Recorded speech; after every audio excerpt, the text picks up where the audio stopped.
In December 2025, something absolutely insane happened. Now, India's largest airline, IndiGo, faces a major operational breakdown. If you're flying in India right now, let's take a moment of silence. IndiGo is struggling to fly.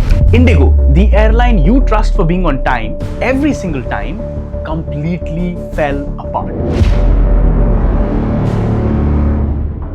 Thousands of flights cancelled, passengers stranded at airports, and ticket prices hit 28,000 rupees for a 2-hour flight.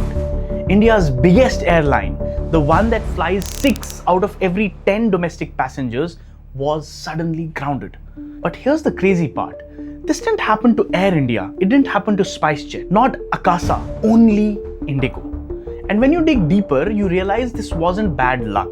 This was a business model failure waiting to happen. Let's look into it. December first week, you wake up, check your IndiGo flight, and it says cancelled. You try to rebook, but there are no seats available. You check prices and 28,000 rupees shows up for Bangalore to Delhi flights. More than 200 flights were cancelled in just 3 days. Delays cascading across the entire network and passengers sleeping on airport floors. Social media was exploding with complaints. IndiGo blamed bad weather and technical issues.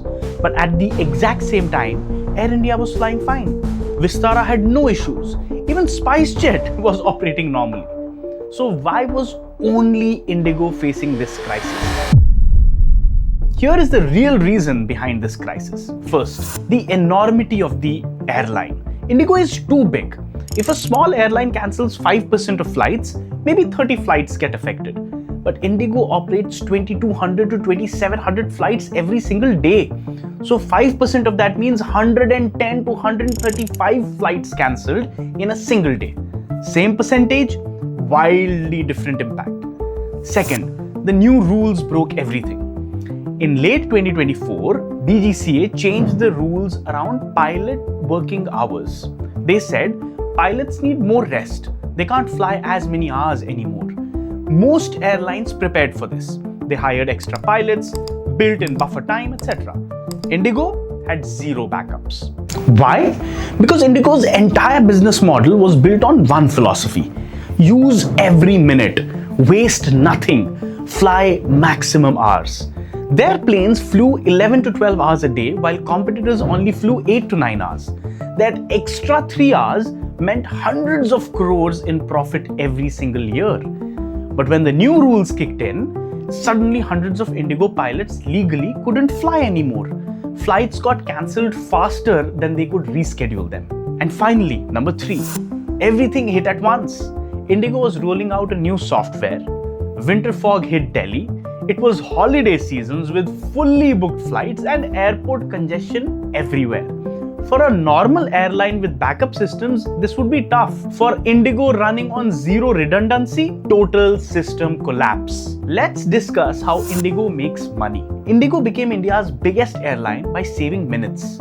You see, normal airline turnaround time is somewhere around 45 to 60 minutes. IndiGo's turnaround time, just 25 minutes. So how did they do this? Well, the crew rushed between flights, minimal rest time, tight schedules with zero slack, almost no backup staff, and planes flying maximum hours every single day. Every minute saved meant more flights per day, which meant more money earned by IndiGo. And this is exactly why IndiGo could offer cheap tickets and still make massive profits. But here's the catch. This only works if nothing goes wrong. You know, one delay and the whole system breaks. Bad weather, chaos flares up. New crew rules, complete meltdown. And now there's a money problem. So new regulations mean more rest time for crew, extra backup staff, and longer turnarounds. Now IndiGo's cost will go up by 4 to 6%. That doesn't sound that much, right? But their profit margins are only 5 to 10%. So a 5% cost increase could cut their profits in half. Think about it in this way. IndiGo built a Formula 1 race car, super fast and efficient. But one small issue and the whole thing stops.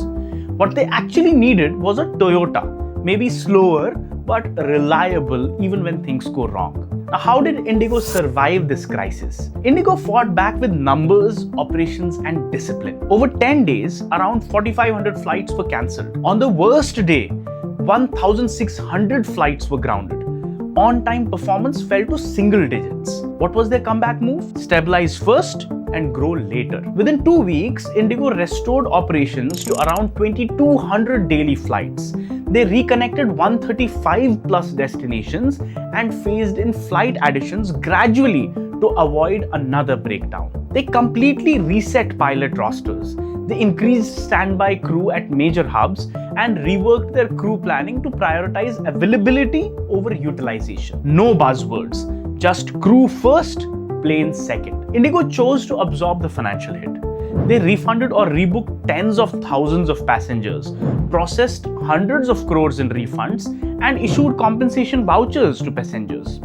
Short-term losses increased, but customer trust kind of stayed intact. Behind the scenes, they held daily crisis meetings. They audited everything from crew planning to scheduling software and brought in external aviation experts for root cause analysis. They aligned with regulators, respected fare controls, and they played defense. Now, what do we learn from this case study? The most efficient system is often the most fragile. IndiGo optimized everything to absolute perfection. They removed all waste, all backup, and all extra time, and it worked brilliantly until it finally didn't. One regulation change, one bad week, and the entire model collapsed. Sometimes your biggest strength becomes your biggest weakness, they say, right? If you found this breakdown valuable, drop a comment and subscribe for more finance and business case studies. See you in the next video.